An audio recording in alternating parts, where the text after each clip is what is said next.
Hello बच्चों, let's read this question. The number of radial and angular nodes in 4D orbitals are respectively and these are the following options given to us. So सबसे पहले हम इस question का की concept देखेंगे and इस question का की कॉन्सेप्ट है नोड्स। सबसे पहले हमें पता होना चाहिए नोड्स क्या होते हैं। बेसिकली नोड वो एरिया रिप्रेजेंट करता है जहां पर probability of finding an electron is 0।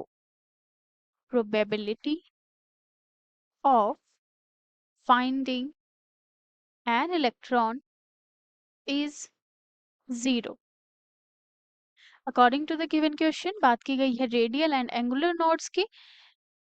So radial node, जो रेडियल नोड होता है it represents the spherical surface. जो हमारे पास न्यूक्लियस होता है उसके अराउंड जो स्फेरिकल सरफेस प्रेजेंट होता है, उस स्फेरिकल सरफेस में जो probability of finding an electron 0 होती है, जहां पर जिस एरिया में, उसे बोला जाता है radial node. Where as angular node जो हमारे पास है, the another term is angular node. Angular node represent करता है प्लेन्स को, और वी कैन से जो प्लेनर एरिया होता है, planar area around the nucleus. Let us से ये हमारे पास p ऑर्बिटल है एंड जो ये हमारे पास बीच में ये प्लेनर रीजन होगा, यहाँ पर probability of finding an electron is 0। This represents the angular node and we have the formula to find the radial node and angular node। तो सबसे पहले हम देखेंगे हमारे पास ऑर्बिटल जो गिवन है that is the 4d। So 4d orbital हमें गिवन है। The formula to find the radial node is n minus l minus 1। जो n है वो प्रिंसिपल क्वांटम नंबर को रिप्रेजेंट कर रहा है एंड l जो है एजीमुथल क्वांटम नंबर को रिप्रेजेंट कर रहा है। एंड 4d के लिए जो हमारे पास n होगा it represents this number. So n is equals to में 4। प्रिंसिपल क्वांटम नंबर हमारे पास 4 है एंड एजीमुथल क्वांटम नंबर हमें d से पता चलेगा। जो हमारे पास d है इट रिप्रेजेंट्स द सबशेल।